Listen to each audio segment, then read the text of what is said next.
जासु वचन रविकर्ण कर और व्यक्त रूप में सर्वोच्च सिंहासन पर विराजमान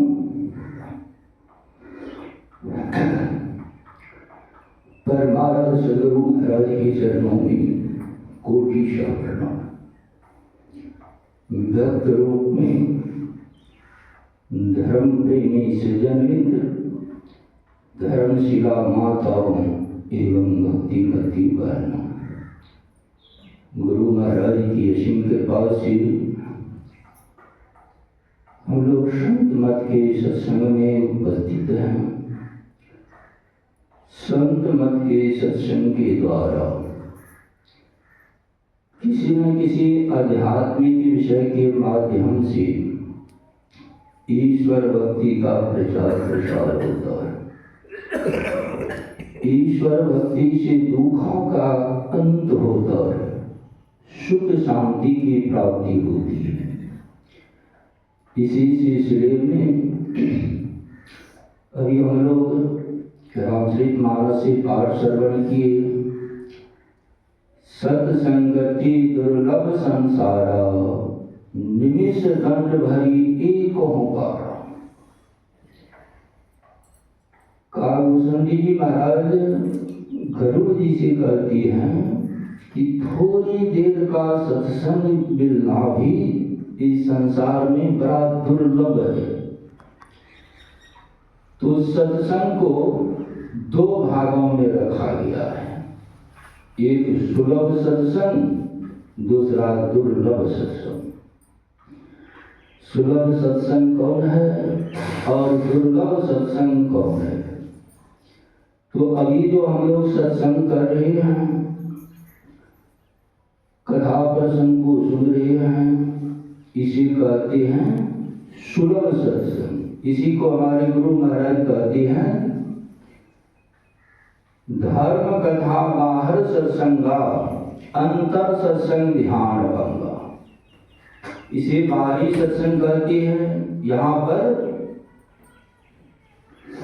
धर्म कथा को सुनते हैं जिसे ज्ञान होता है। तो हमारे गुरु महाराज कहते हैं नित्य सत्संगति करो बनाओ। दोनों प्रकार का सत्संग कहते हैं बना कर करो, मनोयोग पूर्वक करो, बाहर भी और अंदर भी। क्योंकि जब तक बाहर के सत्संग को मनोयोग पूर्वक श्रवण नहीं करेंगे तो ज्ञान नहीं होगा, और जब तक ज्ञान नहीं होगा तो संत सदगुरु के चरण शरण में नहीं आएंगे, और जब तक संत सदगुरु के चरण शरण में नहीं आएंगे तो अंतर का सत्संग नहीं होगा। अंतर सत्संग ध्यान रखा, तब तक ध्यान नहीं होगा, अंतर का सत्संग नहीं होगा। इसीलिए पहले बाहर के सत्संग को ही एकाग्रता पूर्वक, प्रेम पूर्वक सुनना पड़ता है। जो सत्संग कहते किसे हैं? संत महापुरुष कहते हैं जो सत्संग सब दो शब्दों से बना है, सत जोड़ संग सत्संग। तो यहाँ प्रश्न उठता है जो सत्य किसे कहती है? तो संत महापुरुषों की वाणी में है सत्य सोई जो विनिश्चय नाही। सत्य उसी को कहा गया है जिसका कभी भी विनाश नहीं होता है, जिसमें कभी कोई परिवर्तन नहीं होता है, जो सदा से हैं और सदा रहेंगे। इस संसार में हम लोग जो कुछ भी देख रहे हैं सब में परिवर्तन हो रहा है, सबका एक न एक दिन विनाश हो जाएगा। लेकिन इस संसार को जो सृजन करने वाले हैं, इस संसार को जो बनाने वाले हैं, जब यह संसार नहीं था तब भी थे, तब इस संसार का सृजन किए, और जब यह संसार है तब भी हैं, तब इस संसार को चला रही हैं। और जब महाप्रलय में यह संसार नहीं रहेगा तब भी वे रहेंगे और पुनः इस संसार को सृजन करने। कहने का भाव है जो था है और रहेंगे उसी को सत कहते हैं। वे कौन हैं? वही सत है, वही परमात्मा है, वही ईश्वर है। तो सतरूपी परमात्मा का संग हो जाए तब होगा सबसे ऊंचे दर्जे का सत्संग।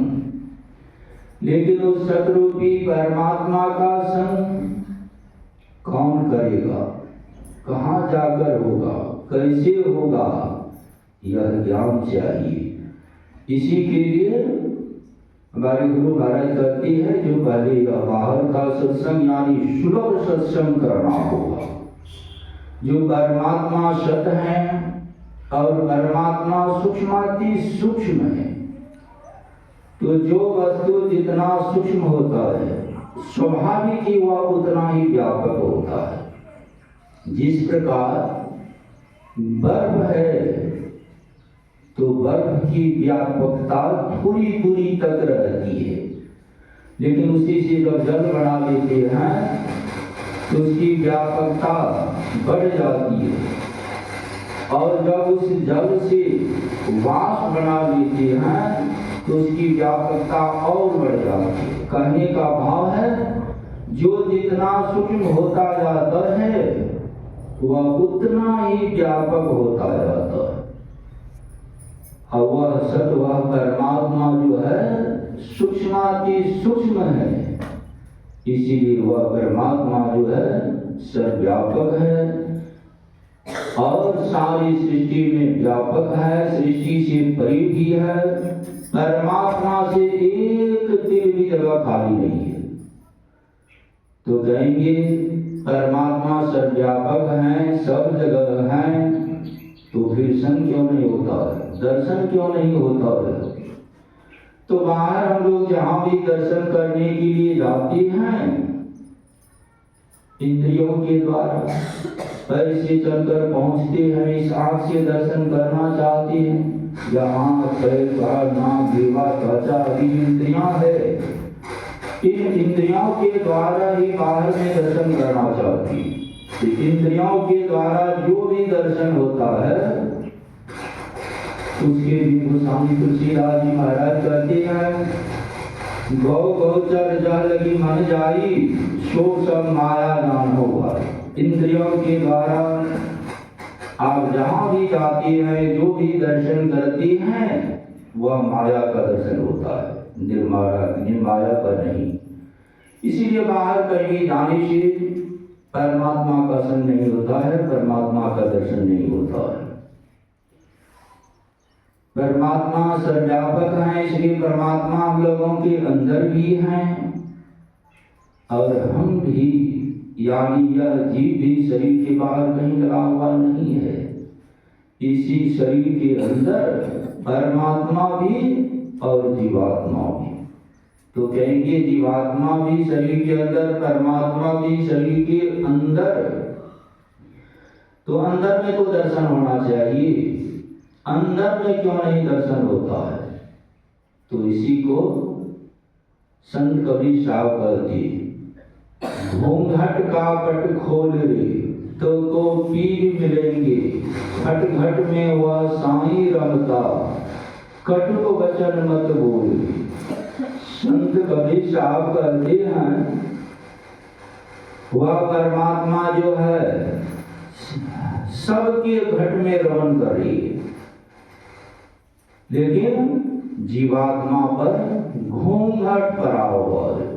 घूंघट कहते हैं पर्दा को, आवरण को। तो वह कौन सा आवरण है? तो हम लोग गुरु महाराज की वाणी में पाठ करते हैं घट तम प्रकाश हो शब्द पट जीव पर है छाए। घट कहते हैं इस शरीर को, या जो हम लोग शरीर देख रहे हैं यह स्थूल शरीर है। स्थूल बिना सूक्ष्म के नहीं होता है, सूक्ष्म बिना कारण के नहीं होता है, कारण बिना महाकारण के नहीं होता है। 4 जड़ शरीर है और एक चेतन है। यही जो है बंधन है। तो इन चारों जड़ शरीर रूपी जब बंधन को खोलेंगे, घूंघट को उतारेंगे, तभी परमात्मा का साक्षात्कार होगा। इन चारों जड़ शरीर रूपी घूंघट को हटाने के लिए अंधकार, प्रकाश और शब्द रूपी आवरण को हटाना होगा। यह कैसे हटेगा? इसी का भेद, इसी का युक्ति संत सदगुरु बतलाती है। तो जब आप संत सदगुरु के चरण शरण में आएंगे तब यह युक्ति, यह भेद मिलेगा। इसलिए हम लोग गुरु महाराज की वाणी में श्रवण किए, बिना गुरु की कृपा पाए नहीं जीवन उधार होए। जब तक संत सदगुरु की कृपा पात्र नहीं बनेंगे तब तक इस जीव का उद्धार होने वाला नहीं है, कल्याण होने वाला नहीं है। कि संत सदगुरु ही युक्ति बताती हैं, जिस युक्ति से आप घूंघट को, आवरण को हटा सकती। तो वही युक्ति हमारे गुरु महाराज हम लोगों को बतलाई है। जो मानस जप कीजिए, मानस ध्यान कीजिए, दृष्टि साधन कीजिए, और इन साधनाओं में जब उन्नति कर जाती है तब कहते हैं नादानुसंधान की साधना कीजिए, सब साधन कीजिए। यानी जो यह युक्ति पा ली है वही अंतर का सत्संग कर सकती, बाहर का सत्संग कोई कर सकती। अभी सत्संग हो रहा है, कोई यहाँ आकर बैठ जाएंगे, सुनने लग जाएंगे तो बाहर का सत्संग होना प्रारंभ हो जाएगा। इसीलिए से सुलभ सत्संग कहा गया है। लेकिन अंतर का सत्संग जो है वह दुर्लभ है। वह सुलभ तभी होगा जब आप संत सदगुरु के चरण शरण में आकर युक्ति जानें। इसलिए संत प्रभु साहब कहते हैं, संत शरण जो पड़ा ताही का लगा ठिकाना, और कहीं नहीं कुशल सकल विराट चवाना। जो संत सदगुरु के चरण शरण में आ गए, युक्ति जान लिए, उन्हीं का कुशल है, कल्याण है, और कहीं नहीं कुशल, और कहीं भी जाने से कुशल नहीं है, कल्याण नहीं है। तो जब आप संत सदगुरु के चरण शरण में आ गए, साधन ले लिए, युक्ति जान लिए, तब हमारे गुरु महाराज कहते हैं जो पहली एक नाम का, यानी जो मंत्र, जो नाम संत सदगुरु आपको बतलाए हैं, उस नाम का पहले जप कीजिए, स्मरण कीजिए। जो कि संत महापुरुष कहते हैं, आप सारे कामों को करते हुए पर भी गुरु प्रदत्त मंत्र का जाप कर सकती हैं, स्मरण कर सकती है। इसीलिए हमारे गुरु महाराज कहते हैं, गुरु जाप जपन सांचो तप सकल काल शरणम। गुरु मंत्र का जप करना जो है यही सच्ची तपस्या है। और सकल काल शरणम, आप जो भी काम कर रहे हैं, यदि इस काम में कोई विघ्न बाधा आने वाला रहता हो तो मंत्र के प्रभाव से वह विघ्न बाधा टल जाता है, वह काम शुभ शुभ संपन्न होता है। इसलिए ऐसा प्रयास करना चाहिए, ऐसा अभ्यास बनाना चाहिए। जो चलते फिरते उठते बैठते भी गुरु प्रदत्त मंत्र का जाप होता रहे, स्मरण होता रहे, तो सकल काल शरणम, आपका सारा काम सिद्ध होगा। और मंत्र के द्वारा अपने इसको पुकारा जाता है, बुलाया जाता है, आवाहन किया जाता है। तो जो श्रद्धा से, प्रेम से, विश्वास से अपने इसको पुकारते हैं, बुलाते हैं, आवाहन करते हैं, तो उनकी पुकार को सुनकर उनका इष्ट उनके मानस पटल पर उपस्थित होते हैं। तब हम लोग उनका मानस ध्यान करते हैं, यानी मन के द्वारा अपने मानस पटल पर अपने इसके रूप को देखना मानस ध्यान कहा गया है। तो मानस ध्यान करने से क्या लाभ होता है? तो गुरु नानक साहब कहते हैं, गुरु की मूर्ति हृदय बसाइए, जो इच्छे सो फल पाइए। जो गुरु को हृदय में बसा कर रखते हैं, गुरु का मानस ध्यान करते हैं, वे जो भी शुभ इच्छा शुभ कामना करते हैं, उनकी शुभ कामनाओं की पूर्ति हो जाती है। और संत कबीर साहब कहते हैं, जाओ गुरु बसे बनारसी, शीश समुंदर तीर, एक पलक बिछुड़े नहीं, जो गुण होए सही। कहते हैं कि गुरु बनारस में बसती है और श्री सात समुद्र के पार में रहता है, और वह गुरु का ध्यान करता है। तो गुरु में जो गुण है, सात समुद्र के पार में रहने वाला जो शीश है, उसे वह गुण प्राप्त होगा। और हमारे गुरु महाराज कहते हैं, गुरु जात मानस ध्यान मानस कीजिए दिल साध कर, इसका प्रथम अभ्यास कर सूरत शुद्ध करना चाहिए। मानस जप और मानस ध्यान करने से आपका सूरत, आपका मन शुद्ध हो जाएगा, पवित्र हो जाएगा। तब हमारे गुरु महाराज कहती है, घटतम प्रकाश ओ शब्द पट जीव पर हैं छारे, कर दृष्टि और धनी योग साधन ये हटाना चाहिए। तब इन घूंघट को, इस आवरण को हटाने के लिए कर दृष्टि योग, यानी दोनों दृष्टि धारा को गुरु इंकित स्थान पर गुरु युक्ति से जब आप जोड़ेंगे, अभ्यास करते करते जिस दिन आपकी दोनों दृष्टि धारा जुड़ जाएगी, तो अभी हम लोग आंख बंद करते हैं, क्या देखते हैं? घोर अंधकार, अंधकार घटेगा और आपके अंदर में ज्योति जगेगी, और जब ज्योति जग जाएगी तब घोर भ्रम समाप्त हो जाएगा। क्योंकि संत राधा स्वामी जी महाराज कहते हैं, इस नगरी में तुम्हें समाना घोर भ्रम हर बार। कहते हैं, जब तक अंधकार की नगरी में रहेंगे तब तक घोर भ्रम होता रहेगा। इसीलिए खोज करो अंतर उजारी, छोड़ चलो नौ द्वार। अंतर प्रकाश की खोज कीजिए और उसके लिए नौ द्वार से सिमट कर 10वां द्वार में पहुंचिए। नौ द्वार, 2 आंख, 2 कान, 1 नाक में, 2 जीभ, 1 मुंह, 2 मल मूत्र विसर्जन करने का रास्ता। यह 2 द्वार जो है मलिन स्थान है, और इसी मलिन स्थान में यह जीव पड़ा हुआ है। हमारे गुरु महाराज कहते हैं, तन द्वार हो रामा अति मलिन हो ठामा, त्यागी चढ़ो 10 द्वारी सुख पाओ भाई। कहते हैं, सुख पाना चाहते हैं तो 9 द्वार से सिमट कर 10वां द्वार में पहुंचिए, तब वहां आपको ज्योति मिलेगी। संत महापुरुष कहते हैं, तब आपको सुख मिलना प्रारंभ हो जाएगा। और जहाँ ज्योति है वहाँ शब्द भी है।